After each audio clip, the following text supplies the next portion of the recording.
Estimados alumnos, muy buen día. Hoy tenemos la sesión número 3 de la asignatura llamada Procesos Productivos. Soy su profesor Álvaro Campo de Ler durante las siguientes 9 semanas. Contenido de la sesión. Esta sesión va a ser un poco más larga y un poco más densa en comparación con la sesión número 2.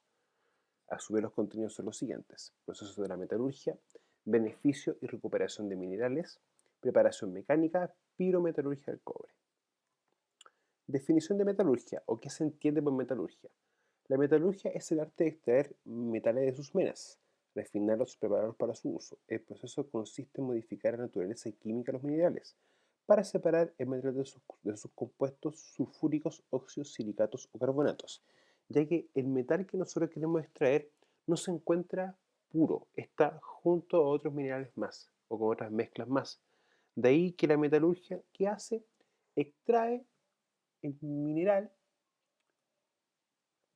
de material que está presente, saca material que no se utiliza y se obtiene el metal puro, para luego utilizarlo en bienes o servicios, producir otras cosas o en la fabricación de aleaciones.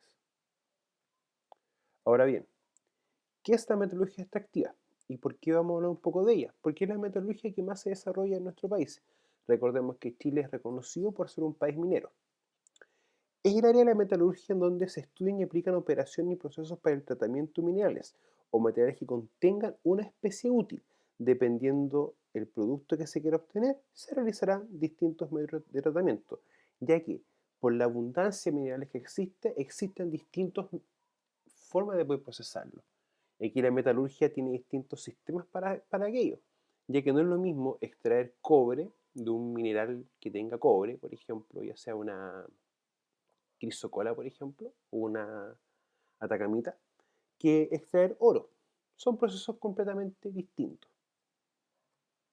Ahora bien, proceso de la metalurgia. Se distinguen los siguientes procesos o macroprocesos. Transporte mineral, el cual consiste en llevar el material desde donde se extrae a una planta de procesamiento. Molienda y chancado, que es el proceso en el cual se disminuye el tamaño del material que contiene mineral. Me explico. Por lo general se extraen trozos grandes de 30, 40 o 50 centímetros, y para que el proceso pueda funcionar tiene que disminuirse a un tamaño tal que sea de milímetros. Por lo tanto, el material se descarga a un buzón y del buzón pasa a una serie de procesos mecánicos que va reduciendo el tamaño del material. Procesos de obtención, como por ejemplo el que se somete a una fundición, ¿ya? O un proceso de flotación, en donde el material pasa por estos procesos y se obtiene el mineral deseado, pero no puro. Ya, por ejemplo, la fundición de Paipote produce cátodos, que son 99,6% de pureza, y no es puro, tiene algún porcentaje de impureza.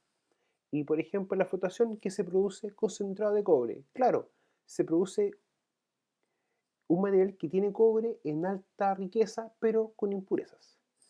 Luego, purificación y refinación, que son los procesos en los cuales se sacan las partes o las impurezas y se obtiene un metal puro.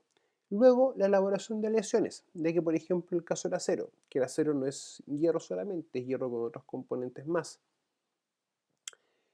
Y es necesario hacerlo, ya que muchas veces los materiales puros no nos sirven. Necesitamos una aleación o una combinación de distintos metales o metales con un compuesto químico.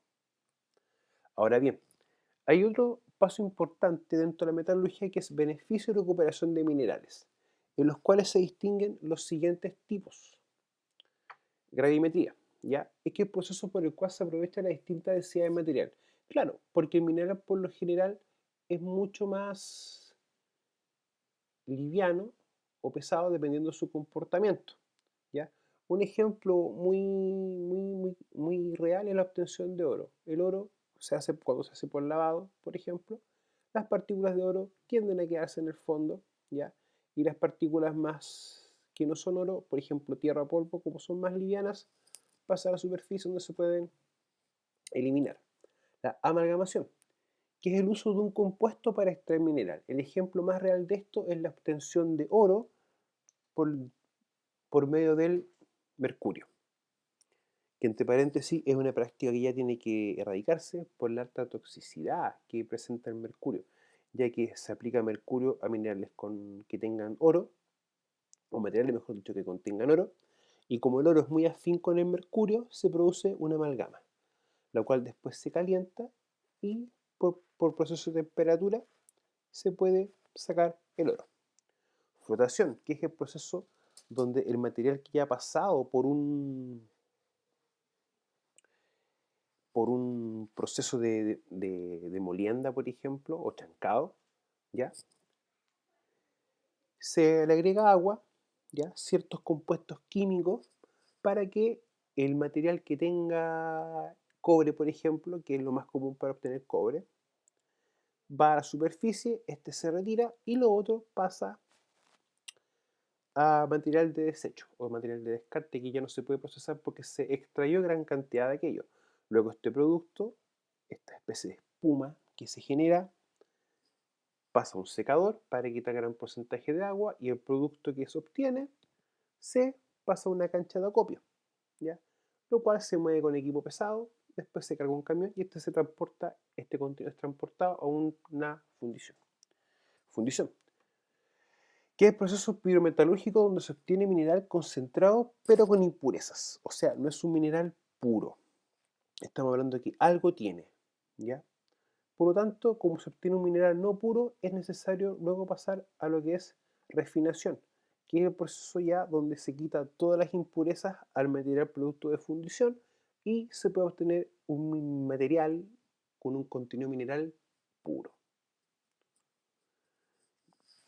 Pero existe otro proceso más que se llama preparación mecánica. Se puede entender como los pasos necesarios para que un mineral se debe someter, o mejor dicho, los pasos para que un mineral se debe someter para ser procesado, teniendo los siguientes procesos: lo que es extracción, donde se extrae el mineral de un yacimiento y se lleva a una planta de procesamiento, chancado, donde el mineral se reduce de tamaño, ya de centímetros a milímetros, y concentrado, donde se obtiene mineral ya rico, pero con impurezas. Recuerden que el concentrado para efectos prácticos es lo mismo que hablar de flotación. Ahora bien, necesitamos hablar un poco de la pirometalurgia del cobre. Que la pirometalurgia del cobre es el proceso de obtención y refinación del cobre en la que se producen ánodos y cátodos. Bueno, la etapa de la pirometalurgia del cobre, ¿ya? Que son más que las otras. Recepción del concentrado. Producto de las plantas de flotación, ¿ya? Se lleva concentrado de cobre, que es una especie de un puré. Es como un puré bastante espeso.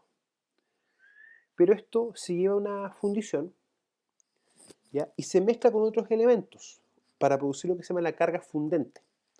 Esto, por ejemplo, tiene cantidades de cuarzo, ¿ya? Otros elementos concentrados de otras partes, ¿ya? Y escorias, que la escoria es un producto que se obtiene al final de, de un proceso de fundición, pero eso también ayuda para producirse la carga fundente que es necesaria para poder tenerlo. Luego todo esto pasa a un horno, ¿ya? Donde en el horno todo esto se combina y se produce una especie de, no sé, no es que se produzca, sino que se le logra sacar cierta cantidad de impurezas, ¿ya? Luego estos pasan a unos convertidores. El caso chileno es convertidor tipo teniente, que es un convertidor donde se empieza a quitar gran cantidad de lo que es el azufre, por ejemplo, que puede contener concentrado, y una serie más de elementos que no son los que nosotros necesitamos. Luego del convertidor se lleva esto a un horno eléctrico, donde se saca gran cantidad de los elementos, que en este caso, por ejemplo, sería una escoria, que la escoria tiene características de ser metálica por las cantidades de hierro, y como dentro de las cargas fundentes se le echa arena, y la arena forma silicio, es como una especie de hierro cristalizado, que es un desecho en este caso que se puede ocupar para otros usos, pero no es para lo que nosotros necesitamos. Luego del horno eléctrico se produce lo que es la producción de ánodos, ¿ya? Estos ánodos se producen con cierto porcentaje de pureza para luego producir los famosos cátodos. Estimado alumno, muchas gracias. La sesión número 4 vamos a seguir viendo otros procesos más de la pirometalurgia, ya para poder ver en la sesión número 5 empezar a ver temas de los riesgos, por ejemplo, cuáles son los riesgos presentes, ya cuáles son los riesgos más comunes, para que ustedes empiecen ya a ver un poco en forma más real el tema de los riesgos, que es lo que a nosotros nos interesa, conocerlo, ¿ya? Y ver cómo estos pueden ser tratados. Que tengan muy buen día. Adiós.